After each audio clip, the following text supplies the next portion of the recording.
السلام علیکم۔ انسان جب گناہ کرتا ہے تو ایک تو یہ کہ گناہ کے بعد فوری طور پر توبہ کے اندر جو تاخیر ہو جاتی ہے، یہ بھی شیطان کی طرف سے تاخیر کروائی جاتی ہے۔ انسان کو مایوس کروایا جاتا ہے۔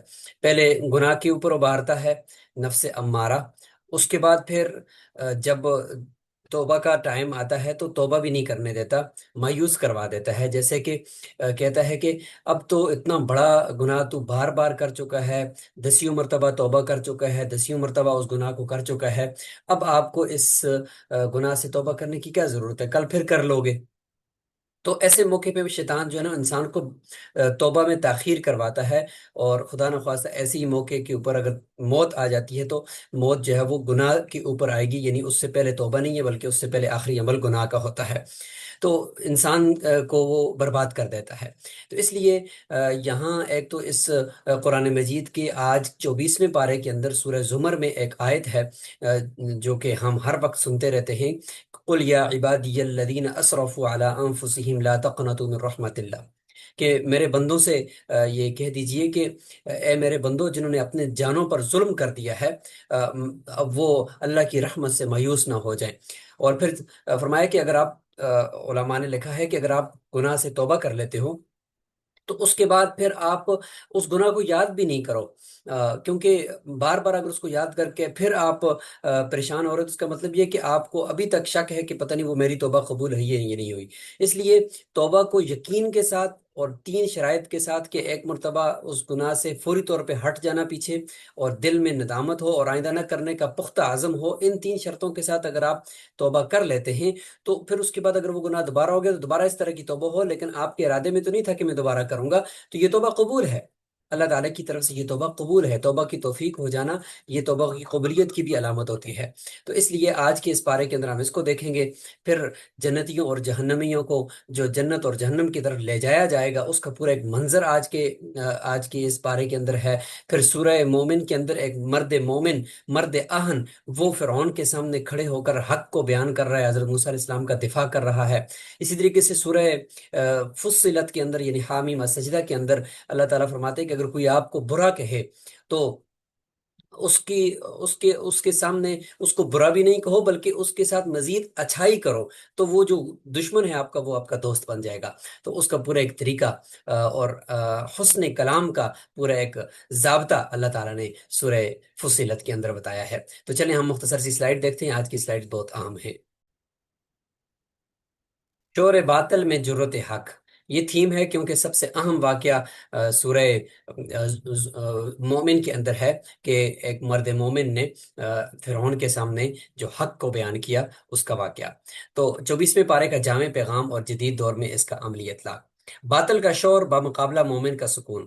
پروپیگنڈا ہوتا ہے باطل کا کہ ہمیشہ پوری طاقت، جاہ و جلال اور میڈیا کے شور سے حق کی آواز کو دبانے کی کوشش کرتا ہے، اور استقامت یہ کہ ایک سچے مومن کا ہتھیار شور کا جواب شور سے نہیں دینا ہوتا، بلکہ توحید، اخلاص اور حکمت کے ساتھ حق پر ڈٹے رہنا ہوتا ہے۔ یہ 24ویں پارے کے تین اساسی بنیادیں ہیں۔ سورہ زمر میں باطنی کیفیت ہے، اخلاص اور امید، یعنی اللہ کی بے پایاں رحمت پر یقین ہونا چاہیے۔ اور دوسرے نمبر پر سورہ غافر عملی اقدام، جرت اور حکمت، دربار باطل میں حق بات کہنا۔ اور سورہ فصلت جوابی حکمت عملی، اعلیٰ اخلاق، برائی کا جواب بہترین نیکی سے دینا۔ لا تقنطوا من رحمت اللہ، امید کا حتمی پیغام ہے کہ اے میرے بندو جنہوں نے اپنی جانوں پر زیادتی کی، اللہ کی رحمت سے مایوس نہ ہو، بے شک اللہ تمام گناہوں کو معاف فرمانے والا ہے۔ تفسیر کے مطابق یہ قرآن کی سب سے زیادہ امید دلانے والی آیت ہے۔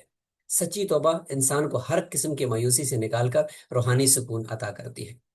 انجام کا فرق: ایک لفظ دو متضاد مناظر ہیں کہ سورہ زمر میں اہل کفر اور اہل ایمان دونوں کے لیے سیق، وسیق الذین کفروا، یہ سیق کا لفظ ہے، ہانکا گیا، تو ان کے لیے معنی ہوگا ہانکا گیا، اور جنتیوں کے لیے ہوگا کہ لے جایا گیا۔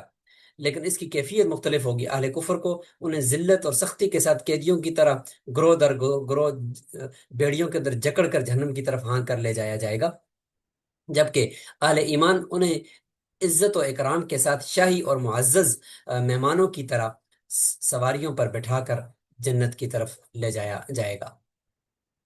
دربار فرعون میں حق کی تنہا آواز، کہ آل فرعون کے ایک شخص کا واقعہ جو قبطی نسل کا تھا، کہ اپنا ایمان چھپائے ہوئے تھا، جب فرعون نے تکبر میں آ کر حضرت موسیٰ علیہ السلام کو قتل کرنے کا ارادہ کیا، تو اس مومن نے جان کے خطرے کے باوجود کمال حکمت اور استدلال سے حق کا دفاع کیا۔ کیا تم ایک ایسے شخص کو محض اس بات پر قتل کرتے ہو کہ وہ کہتا ہے میرا رب اللہ ہے؟ باطل کی طاقت یعنی فرعون کے سامنے منطق اور انصاف کے ساتھ کھڑا ہونا ایک سچے مومن کی معراج ہے۔ تکبر کا انجام اور مومن کا اصل ہتھیار، کہ مجھ سے دعا کرو میں تمہاری دعا کو قبول کروں گا، دعا محض ایک رسم نہیں بلکہ یہی اصل عبادت ہے۔ باطل ہمیشہ تکبر کا شکار ہوتا ہے، جسے فرعون نے خدا کو دیکھنے کے لیے محل بنانے کا حکم دیا، جبکہ مومن عاجزی کے ساتھ اللہ کو پکارتا ہے۔ اللہ سے دعا نہ مانگنا دراصل یہ تکبر کی علامت ہے۔ شور باطل بمقابلہ کائنات کی خاموش نشانیاں، کہ باطل کا شور تھا کہ کفار مکہ نے یہ ہتھکنڈا بنایا تھا کہ اس قرآن کو مت سنو اور اس کے پڑھے جانے کے وقت شور و غل مچاؤ تاکہ تم غالب آ جاؤ۔ قرآنی جواب کائنات کی خاموشی، قرآن نے اس شور کے جواب میں کائنات کی عظیم حقیقتوں یعنی سورج، چاند، دن، رات کی طرف توجہ دلائی۔ یہ خاموش نشانیاں پکار پکار کر یہ کہہ رہی ہیں کہ مخلوق کے بجائے اس ذات کو سجدہ کرو جس نے انہیں پیدا کیا ہے۔ اب قرآن کیمیا دیکھیں کہ دلوں کو مسخر کرنے کا ایک سنہرا اصول بتایا، کہ ادفع باللتی ہی احسن، یعنی آپ خود ابتدا کرو اور جس نے آپ کے ساتھ برائی کی ہے اس کے ساتھ اچھائی کرو، اور وہ پھر ولی الحمیم آپ کا بن جائے گا، یعنی وہ آپ کا جگری دوست بن جائے گا جب آپ برائی والے شخص کے ساتھ اچھائی کرتے ہو۔ کلاس کی حکمت کے عملی اقدامات ہیں کہ صحابہ اکرام حضرت عمر، حضرت عبداللہ بن عباس اور مفسرین کے مطابق اس قرآنی اصول کی کچھ عملی صورتیں ہیں، کہ غصہ دلانے کی والی صورت میں صبر اور برداشت سے کام لیں، جاہلانہ گفتگو ہو رہی ہے تو حلم، بردباری اور تحمل کا مظاہرہ کریں، زیادتی کرنے والے پر صرف معاف نہ کریں بلکہ زیادتی کرنے والے کے ساتھ احسان، حسن سلوک کریں۔ حضرت عمر کا اصول ہے کہ ظالم کے حق میں اللہ کی اطاعت کرو، گالی اور بدزبانی پر گالی کا جواب دعائے مغفرت سے دے، اللہ تجھے معاف کرے۔ تو یہ پورا اصول ومن احسن قولا ممن دعا والی آیت کے اندر دیا گیا ہے۔ شور باطل اگر دیکھتے ہیں میڈیم بدل گیا ہے لیکن نوعیت نہیں بدلی ہے، کہ دور جدید کی نظریاتی کشمکش اور ڈیجیٹل دنیا کا بغور جائزہ لیں تو معلوم ہوتا ہے کہ باطل کی حکمت عملی آج بھی وہی ہے جو کفار مکہ کی تھی۔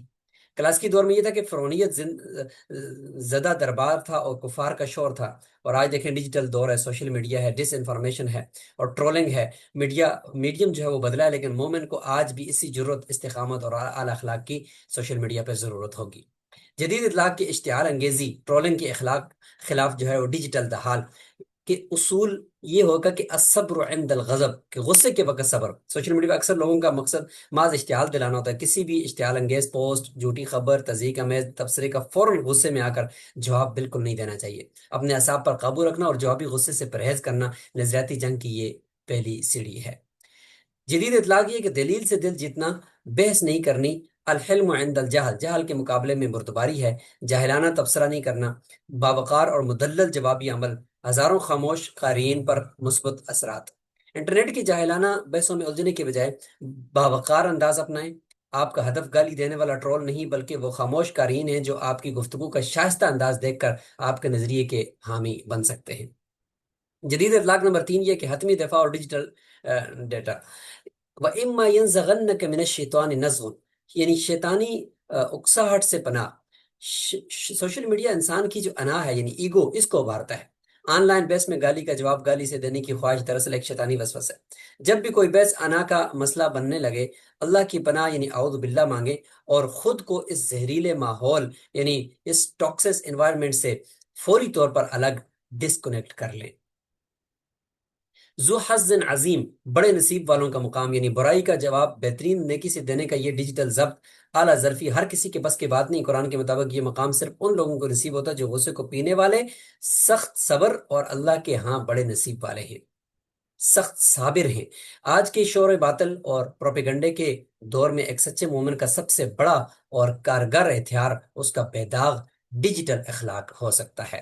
تو یہ ہماری آج کی یہ سلائیڈیں تھیں، اور ان کو آپ ہمارے اسی ویڈیو کے ڈسکرپشن سے لے سکتے ہیں، مختصر سی یہ آڈیو کو بھی سن لیتے ہیں۔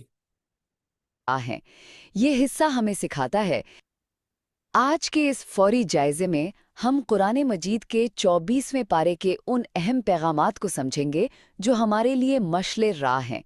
یہ حصہ ہمیں سکھاتا ہے کہ جب باطل پروپیگنڈے سے سچ کو دبانے کی کوشش کرے، بالکل آج کے زہریلے سوشل میڈیا کی طرح، تو ہم ہمت اور بہترین اخلاق سے کیسے ڈٹ کر کھڑے ہوں۔ چلیے پہلا نقطہ دیکھتے ہیں جو سورت الزمر سے ہے، جہاں اللہ کی بے پایا رحمت کا ذکر ہے۔ کیا یہ لامحدود معافی ہمیں ایک نیا کینوس نہیں دیتی؟ بالکل، یہ ہمیں ماضی کی مایوسیوں سے آزاد کر کے حق کے لیے کھڑے ہونے کی زبردست ہمت دیتی ہے۔ دوسرا اہم نقطہ سورت غافر میں ہے، جہاں فرعون کے دربار کے ایک شخص کی حیرت انگیز جرت کا واقعہ ملتا ہے۔ ذرا سوچئے، یہ بالکل ایسا ہی ہے جیسے آج کسی ظالم کارپوریٹ میٹنگ میں کوئی اکیلا شخص آنکھوں میں آنکھیں ڈال کر پوری منطق کے ساتھ سچ بول دے۔ آخر میں تیسری بات، سورت فصلت ہمیں یہ سکھاتی ہے کہ برائی کا جواب ہمیشہ بہترین نیکی سے دیں۔